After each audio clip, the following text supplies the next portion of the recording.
Hello,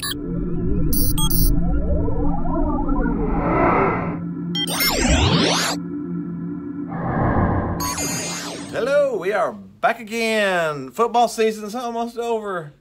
And college football just ended a week ago. College football did just end about a week ago with the slaughter of Alabama. But we're not here to talk about college football and the slaughter of Alabama. Even though talking about the slaughter of Alabama is the hottest thing. It's about the hottest thing on the web right now, on the interweb. But we're here to talk about some NFL football. We're going to do a little recap of the wild card round. And then do a little prediction for the divisional round. Oh, yeah, divisional round football. Divisional round football. So good. Winner goes on, loser goes home. And now we're getting into the cream of the crop playing now. But anyways, wild card rehab. We had 4 games, of course. We had 2 Saturday and 2 Sunday. We had the Seahawks going to my Cowboys. And losing to my Cowboys. Thank you very much. Man, I didn't expect this with Dallas starting out 3-5, and now they're 11-6.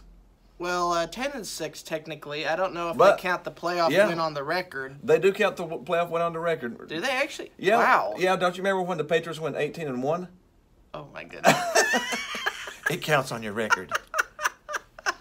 So I mean, the Cowboys actually looked pretty good. Their offense was still a little sluggish, but when they needed to, they turned it on. So. Just to think about it, they started off 3-5, and now they have a possible shot at the Super Bowl. They have at least a legitimate shot at the NFC Championship. I don't know if they'll get through the Rams and the Saints, but who knows? Who knows? Who knows at this point? Maybe the Eagles. I don't know. I think the Eagles are doomed, but we'll talk about that here in just a minute. In the second game, we had the Colts going to the Texans. Oh, by the way, we picked the Cowboys to win. I think the Cowboys were 1.5-point favorites. No, the Colts. I think we're talking about a completely different game. No, we're talking about the Seahawks and the Cowboys. But you mentioned the Colts and the Texans. Yeah, but first of all, we didn't mention that. We did pick the Cowboys to win over the Seahawks. Forgot to mention how poorly Seattle's running game performed in that game, too. Oh, yeah, it did.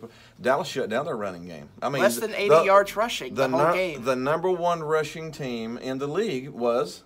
Seattle. And they got 80 yards rushing the entire. Dallas's defense is for real. I mean, honestly, especially their run game defense. Yeah, they shut down the run game, and they've really gelled. They got 2 of the best young linebackers in the league. They might have the best linebacking core in the league right now. The way that they're playing. Do you know the number 1 defense still left in the playoffs? Dallas. Dallas is the best defense left in the playoffs right now. So. We don't know how far I'll take it because their offense is still wishy-washy. Yeah. Now Zeke could run through a brick wall while eating a sandwich. Yes. But the rest of their offenses, so wishy-washy. That can be so up and down. And then the coaching staff can sometimes lay an egg or just be a surprisingly good performance. But they're, 8-1 in their past 9 games? Only 1 loss in that period of time is actually pretty good. So something's working. Especially when that one team you lost to is a team that's still in the playoffs. Yeah. And the number 1 seed in your division, you've already beaten once. I mean, the number 1 seed in the NFC, the Cowboys have already beat them one. Like I said, the Cowboys were favored by 1.5. We picked the Cowboys. They won by 2. So they pulled the line.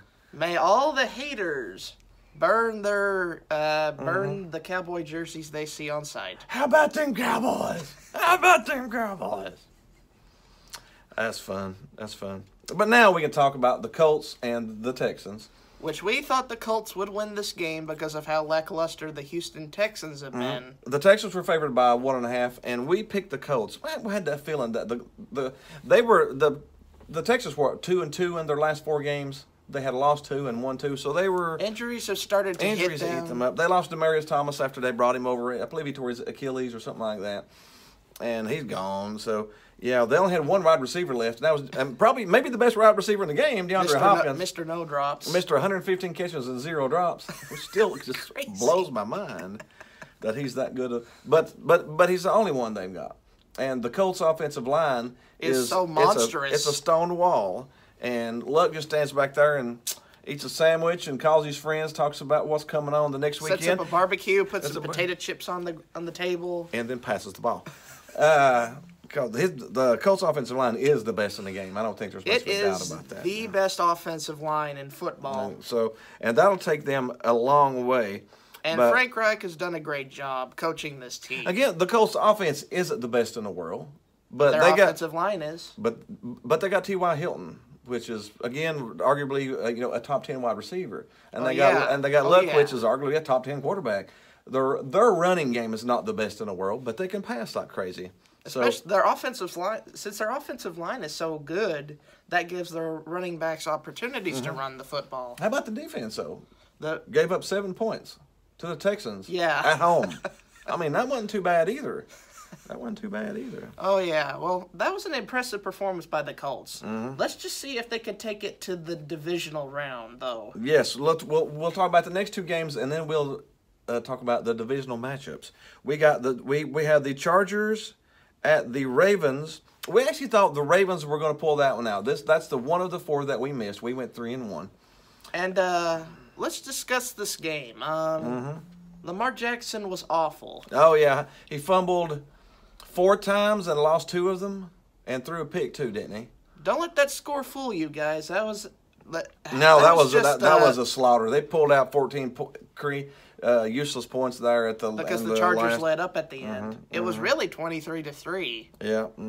The Chargers got their revenge this time around. That's what they figured out how to stop him, didn't they? I mean, did you see what they did? They did play. Guess how many linebackers they played? How many? 0. They played 0? They played all safeties, all speed. Everybody that was behind the defensive line was speed. So when they tried to run any of their stuff, they could catch them. There wasn't any slow people covering anybody running. They were all fast. So they were all and they were playing gap. They were playing gap with safeties. I've never seen that before. They said they called it their penny defense because it was as light as you can get back there. Should it just renamed the stop mobile quarterback as a penny defense? On defense, it's a penny defense. Yep. Which the Ravens were on fire, and man, they just slammed the door. Oh yeah, well. Sure, that Ravens defense definitely showed that they can compete with the best of them. And Phillip Rivers is... Phillip Rivers. This is probably the best year that he's ever had. And he's probably taking his best team onto the divisional round. They are, yeah, they definitely are. Melvin Gordon came back. He's got 2 bum knees now. I just don't know what. But 2 bum knees of him is still probably better than 50% of the running backs that's out there. So it's not a bad. He's not so injured that he can't play. So he's still pretty good.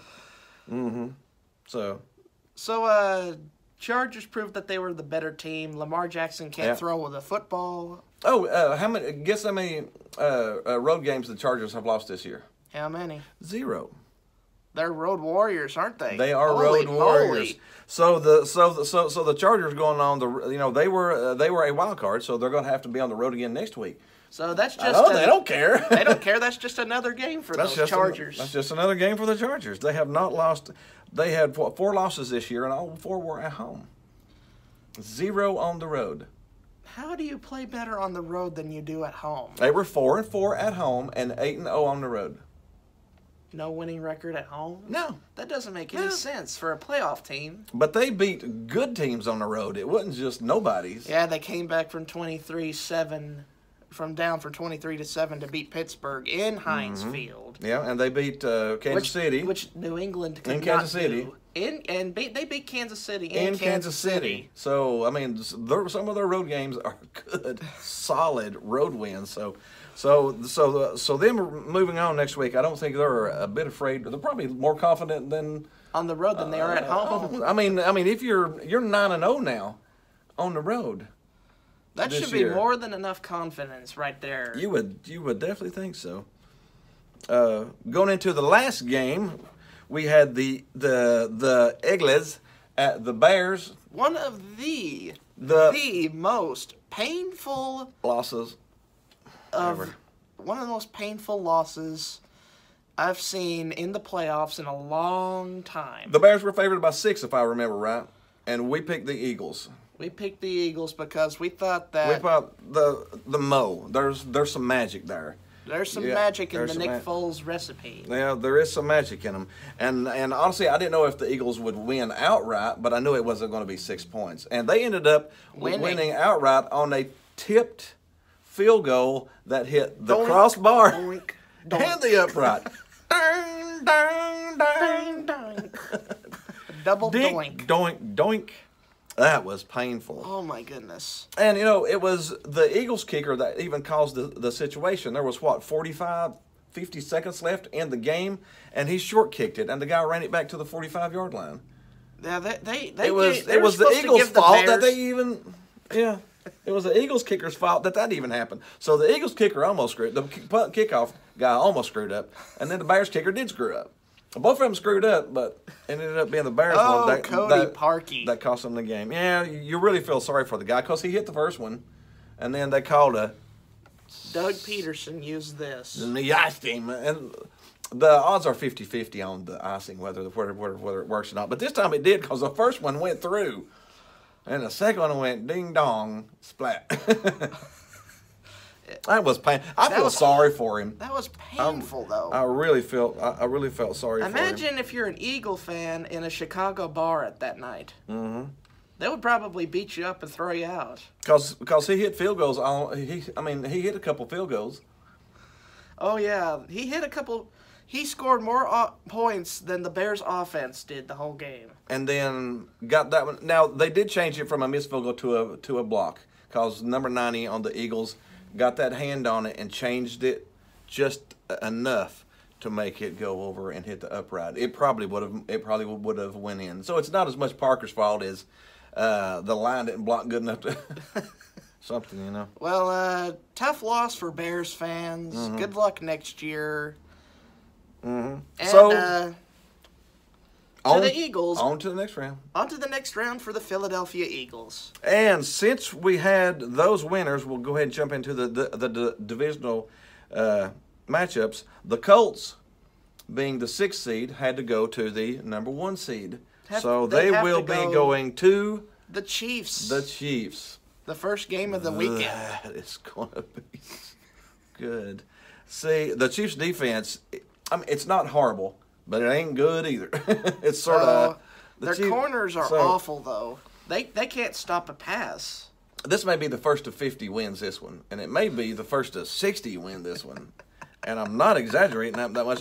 Kansas City is favored by 5.5.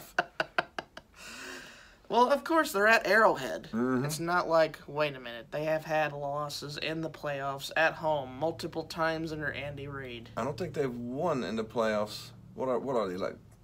They have not. I think Andy Reid's career, with the Chiefs, he's only got 1 win in the playoffs with the Chiefs ever since he took over. None of those wins came at home. Mm-hmm. Any time, at any point. But you know what? I'm picking the Chiefs. You're picking the Chiefs to break that slate. I'm giving up 5.5. I think the Chiefs are going to win almost pretty dominantly because I don't know if the Colts offense is good enough to keep up with them. With Mahomes and his no-look passes and magical throwing arms, and because he's going to put up 35 to 40. I mean, seriously, he's going to put up 35 to 40. That's just what they do. They do that every game. That's what they average and every game. And the Colts only put up 21 last week in a dominating performance. All they mustered was 21. Well, to be fair, Houston's defense isn't bad. No, Houston's defense. I mean, no. They got Clowney and they got J.J. Watt, but still, though, you got that offensive line, and he only put up 21. I just don't know. Like I said, he's got T.Y. Hill. I just don't know if they've got the explosive play abilities like the Chiefs do. The Chiefs will just go throw a 60-yard pass down there and it'll be over. But it's going to be fun. It is going to be fun. We will, but I'm going to go with the Chiefs on that one. Next on Saturday evening, since the Cowboys won and the Eagles won, the Cowboys go to the number 2 seed, which are the Rams. The Rams. Cowboys go to the Rams, which is a tough matchup in L.A. Mm-hmm. The Rams are favored by 7. I'm a Cowboys fan. I'm not going to pick the Cowboys to win, but they're not going to lose by 7 either. You want to know who the worst rushing defense in the NFL is? The Rams. The Rams. They are pretty bad on the run defense. You want to know who has the best run back in the NFL this year? Ezekiel Elliott. The Cowboys. I mean, you've got the best running back in the NFL going against the worst rushing defense in the NFL. I predict to be a lot of rushing yards for Elliott. I also predict Amari Cooper to have some serious yards this week. Because if they put 7, 8, 9 in the box trying to stop Zeke, then you've got Beasley, you've got Amari, you've got Gallup, you've got some wide receivers that are starting to show themselves. That depends on how Dak throws the ball, though. Mm-hmm, yeah. But the last 2 games against the Giants and the Seahawks, he's looked pretty good. He ain't been Joe Namath or nothing, but he's holding his own. So again, the Cowboys may not win, but I'm taking Cowboys +7. I just don't think. I think it'll be a. So you're saying a Rams victory here, but 3 or 4 points, not by 7. 3 or 4. Yeah, okay, not 7. So we got the Cowboys +7, and even if the Cowboys win straight up, even better. Chargers and the Patriots. Oh, this one is the game I'm looking forward to. This is the smallest line out of all 4 of them. The Patriots are only favored by 4 at home, where they're usually dominant. Yeah, and I'm saying the Cowboys may upset the Rams. I'm saying the Chargers will upset the Patriots. Go home, Tom Brady. I'm all over us. Be some Chargers +4. Say you're picking the Chargers to beat the Patriots. Yes, I can understand that now. The Chargers do have a 8-0 record on the road in the regular season. It just really impressed me. The Chargers defensive coordinator looked at the Ravens scheme and shut it down, man. And they were on fire. And they turned that puppy off. If he's got some time this week, can he shut down the Patriots offense? Because they don't have Brown now. Gronk is injury prone. Injury prone. Edelman. Well, he's still there. He's still there. So Josh Gordon was suspended. Josh Gordon was suspended. He's not there anymore. So I don't think they have the explosive offense. Now they do have the cameras in the stadium looking down and stealing all the stuff from the Chargers on their sideline. So that's going to help them. Oh yeah, but you got to put that into. You got to put that into account. You got to factor in the cheating that's going to be happening by the cameras in the stadium and everything. But I can already hear the angry Patriot fans in the comment section. But anyways, I really think they're just on fire right now. Chargers by 3. They had that one hiccup with the Ravens came in there and beat them, but then they figured them out like that and just laid the whoop down on them. So I am picking the Chargers on that one. And then the last game of the divisional round, the Eagles at the Saints. The Saints are favored by 8. The Saints will win that game. Yes, and I think they cover the 8. This may be a 10 to 14 point game. Last time they played, it was a 30-point game, but that was with Carson Wentz. But still, though, there's only so. If the kicker for the Bears would have made that field goal, we wouldn't even be talking about this. The Bears sort of outplayed them. They just couldn't get in the end zone. They kept shooting themselves in the foot. The Saints are going to score, again, 35 points on them because the Eagles ain't got the best defense in the world. They got a good defense. The Eagles are, don't get me wrong, the Eagles are solid. They wouldn't be where they're at if they're not a solid team. But I don't think they're at the level that the Saints are at. And the Saints' defense has vastly improved throughout the season. Oh, yeah. And their offense is nothing to scoff at either. No. If the Chiefs were not here in this season, the Saints are the best offense. I think it may be a 37 to 17 game. It may be 20 points. So you predict the Eagles to get blown out in the divisional round? Yeah, I think the magic dust is over. Now we'll have the Eagles fans fighting for the next 7 months about who their quarterback should be. Oh yeah, there's gonna be a big. It's gonna be a classic Philly style brawl. Oh yeah. They may throw some snowballs at Santa coming up here. So, but anyways, that is the recap of the wild card and our little predictions on the divisional round coming up. Hope you enjoyed it. Hope you enjoyed it. We got the championship games coming up after we get through with these next week. Plus, we'll do a little recap over the divisional round. And college football? Are we going to conclude it with a little recap of the bowl games? Yeah, we may do a little recap on that college football too, and we may even take a little time next week to talk about all the coaching changes that has went on in the NFL, and just see what you think about those too. But otherwise, we're out. Be sure and hit the like button, hit the subscribe button, hit the groovy baby button, hit the share button, share us with your friends. Other than that, hit the groovy button, and we are out of here. We will see you next week. See you next week.